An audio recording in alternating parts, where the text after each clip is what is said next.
নতুন অর্থবছরের প্রস্তাবিত বাজেটে কালো টাকা সাদা করার সুযোগ অব্যাহত রাখার সিদ্ধান্তের তীব্র নিন্দা জানিয়েছে ট্রান্সপারেন্সি ইন্টারন্যাশনাল বাংলাদেশ টিআইবি। সংস্থাটি অন্তর্বর্তী সরকারের এই উদ্যোগের করা সমালোচনা করে বলেছে, বিষয়টিকে রাষ্ট্রীয় সংস্কার, বিশেষ করে দুর্নীতি দমন কমিশন সংস্কারের মূল উদ্দেশ্যের সম্পূর্ণ বিপরীত অবস্থান নিয়েছে সরকার।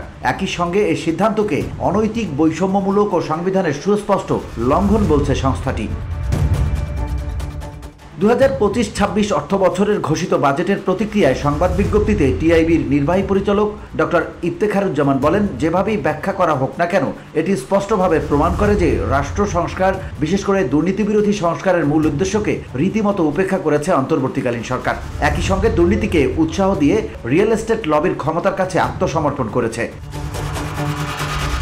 তিনি বলেন, কর হার যাই হোক না কেন, এটি সংবিধানের অনুচ্ছেদের সুস্পষ্ট লঙ্ঘন, যেখানে বলা হয়েছে রাষ্ট্র এমন ব্যবস্থা নিশ্চিত করবে যে অনুপার্জিত আয় অবৈধ হবে। কালো টাকা সাদা করার সুযোগ একই সঙ্গে বৈষম্যমূলক, কারণ এই সিদ্ধান্তের ফলে আবাসন খাতে অবৈধ অর্থের মালিকদের অধিকতর একচেটিয়া নিয়ন্ত্রণ প্রতিষ্ঠিত হবে এবং সৎ উপার্জনকারীদের ফ্ল্যাট বা ভবনের অংশীদার হওয়ার সুযোগ থেকে বঞ্চিত করবে।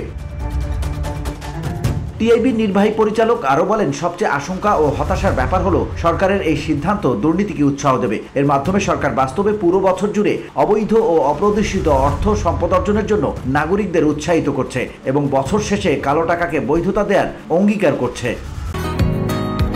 বসুন্ধরা, উত্তরা, বনশ্রী, কুড়িল ও বাড্ডা সহ রাজধানীর বিভিন্ন স্থানে অভিজাত ও অত্যাধুনিক মানের ফ্ল্যাট কেনার এক নির্ভরযোগ্য প্রতিষ্ঠান pleasant properties limited.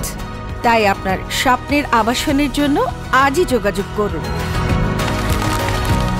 Pleasant properties limited, where destiny matures eventually। বাজেটের প্রতিক্রিয়ায় বলা হয়, বৈধতা দেওয়ার অজুহাত হিসেবে যে খাতের তোষণ করা হচ্ছে, সেই আবাসন খাতই দেশের সবচেয়ে দুর্নীতিগ্রস্ত খাতের একটি হিসেবে চিহ্নিত। অবিলম্বে কালো টাকা সাদা করার এই দুর্নীতিবান্ধব সুযোগ চিরতরে বাতিল করার জোর দাবি জানাই আমরা, যার সূচনা হওয়া উচিত সংশোধিত বাজেটে এই সুযোগ বাতিলের মাধ্যমে। VOD Bangla news desk.